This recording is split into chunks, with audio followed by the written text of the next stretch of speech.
Hello' বন্ধু বান্ধৱীসকল, কি খবৰ আপোনালোকৰ? আশা কৰোঁ সকলো ভালে আছে।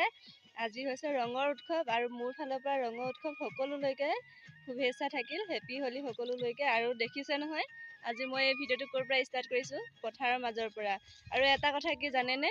ৰং লগোৱা মানুহতকৈও ৰং সলোৱা মানুহৰ পৰা অলপ সাৱধানে থাকিব লাগে।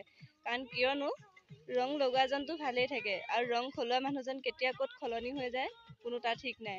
আৰু আজি পথাৰত আহি থাকোঁতে ৰাস্তাতে আমাৰ হোলী খনা হ'ল। এনেকৈ আৰু হোলী মই খেলিব লগা হ'ল।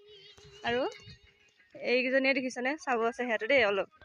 হাই, আজি কুৰ্তিটো দিয়া হৈছে, জেকেট বৰবাদ চাওঁতো অকণমান।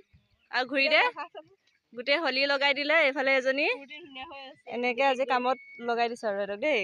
আৰু এইফালে এইজনী চা হেপী হোলী। হেপী হোলীত আমি আজি ঘৰত থাকিবলৈ আহিলোঁ। পথাৰত দেখিছে ন, সজালি জপি আছোঁ মৰণা মাৰিবলৈ। আমাৰ এয়াই দিন। আৰু এইফালে পথাৰত সৰিয়হ মাৰিবৰ কাৰণে মনে এইফালে ফাদাৰ। আমি এনেকৈ থাকোঁ আৰু আমাৰ জীৱন এইটোৱেই। আৰু কোনে কোনে হোলী খেলিছে কমেণ্ট বক্সত জনাবলৈ নাপাহৰিব সকলোৱে। আজি লৈছোঁ বাই। কি কৰি আছো? এই গৰমতো জেকেট পিন্ধি আহিব নাই? এয়া